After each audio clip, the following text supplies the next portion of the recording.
according to the InterNACHI Home Inspection Standards of Practice. The home inspector shall inspect the foundation, the basement, crawl space, and structural components. The inspector also shall describe the type of foundation and the location of the access to the underfloor space. The home inspector shall report it is in need of correction, observed indications of wood in contact with or near soil, observed indications of active water penetration, observed indications of possible foundation movement, observed cutting, notching, and boring of framing members that may, in the inspector's opinion, present a structural or safety concern. Hello, home inspection. Hello. So we just finished up the outside of the inspection. We're going to come in the house. We like to make some noise just in case there's anybody who's came in when we're in the backyard or something like that, because you don't ever want to surprise somebody in the restroom, in their bedroom, changing things like that. But so as we're coming in the house, now we're going to go to the basement on this house, because we're going to look at the structure, the foundation, the basement floor, all the things relating to what's holding the house up. So we're going to head downstairs now. Okay, now, just came in from the outside. We're going to inspect the basement. As we're coming down the stairs, you want to make sure the handrail's tight. You want to make sure that we have a switch at the top and the bottom. Want to make sure we have an even run and that our rise is also even and proper. Now, part of our SOP is we're required to inspect the basement. Any underfloor areas, any visible notching, framing, things like that. When it's a finished basement, your inspection's pretty limited. As you're looking around, we can't see foundation walls. Ceiling, we can't see any structure. We can't see any support posts in here. You need to report on what you also can't see. So the underfloor framing was not visible for inspection. That's part of our standards. We want to know what we can't see. You're not required to move things. So as we're walking through, part of our interior inspection is we'll be checking our outlets, things like that. Part of our HVAC, which we kind of mix this up a little bit, but we'll be looking for returns, HVAC registers, things like that. So as we're coming in, again, part of our basement inspection is egress. We have a bedroom. Do we have an egress window? So that is part of what we're supposed to look at. Is the opening low enough on a window well? Is it high enough that we need a ladder? Do we have a ladder? As we come in, we're going to look and see, do we have gravel at the base of the window well? We always like to recommend water-resistant, load-bearing covers just because of kids. We don't ever want anybody to get hurt. But again, as we look through, it's completely finished, so we can't see the structure. We can't see the walls. On the outside of the house, we could tell that we had poured concrete foundation. So your report's going to say poured concrete. It's going to say basement. And then your report should say the basement foundation walls were not visible, accessible for inspection. So as we come through, we're going to check our closet doors, look inside here, see if there's anything, any openings, things like that we actually can see a foundation. Sometimes there'll be a crawl space in a closet. So we want to make sure we look at those items. Now, let's just bring this up because it's here. Sometimes you will be looking at a house and you will open a closet or go in a bedroom and you will see guns.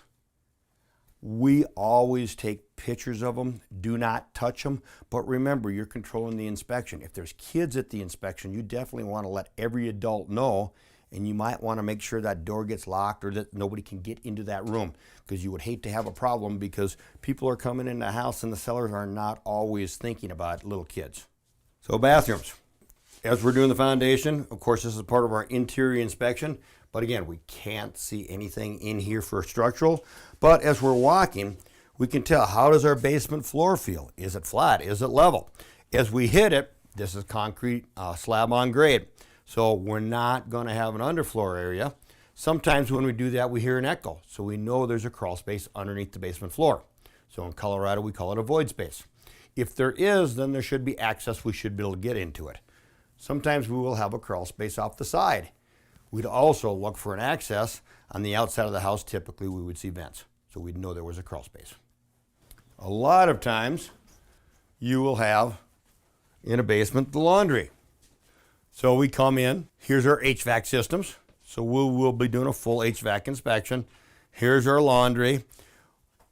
When we're in there, we look. If there's nothing in the washing machine, we will run it. If there's clothes, etc., we're not going to run it because we don't want to damage anybody's items. We're going to look in here. We have an accessible sewer cleanout. That gives me an indication that the basement was finished with permits.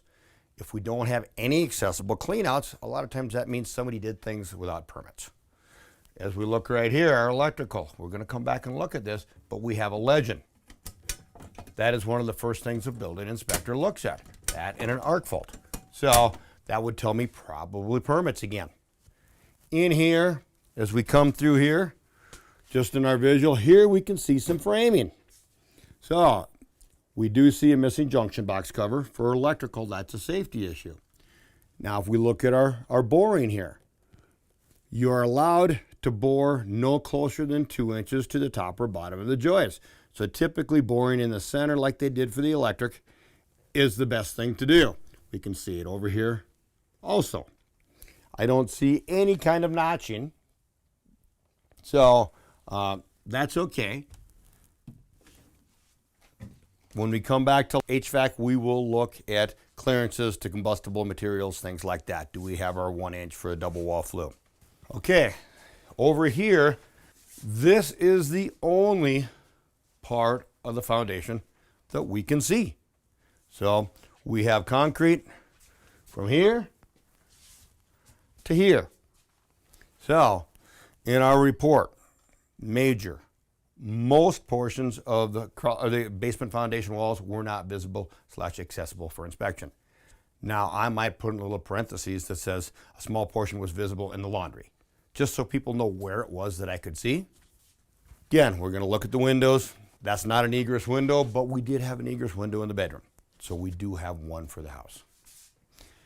Up above us, in the laundry, we have ceiling tiles. SOP, we are not required to remove ceiling tiles, not required to move clients' or sellers' belongings, things like that. I would never get in the habit of moving those ceiling tiles to look at things. People will ask you. The problem is if you damage one, you may not be able to match it, and they could be asbestos. So then now you can have a problem with damaging asbestos and you need to have it removed and mitigated. So our SOPs protect us from that. We're not required to look at it. If they're missing, great. You can look at more of the framing. If not, don't move them. We just briefly walked through this basement looking at what we could see and what we can't see. Typically when you're doing a home inspection, as you come downstairs, you will start checking the outlets. You will start checking all the windows. So you're not going to walk through the house and say, yes, the foundation looks good or bad. You're going to check that whole area. In fact, I recommend you do that as you walk through the house. That way you don't forget things. When you get to the bathroom, you want to inspect the bathroom. So yes, we have basically 10 areas of an inspection, but you are going to overlap and you are going to perform 2 or 3 sections at the same time, such as I'm inspecting the walls for cracks, things like that. I'm also checking the outlets. Are they reverse polarity? Are they correct polarity? Things like that. So your inspection, just make sure you do the same procedure every time. That way you don't forget, don't miss things. We've just finished section 3.3, which is the visible foundation, structure, etc. of the house. We are now going to start 3.4, which is the heating systems.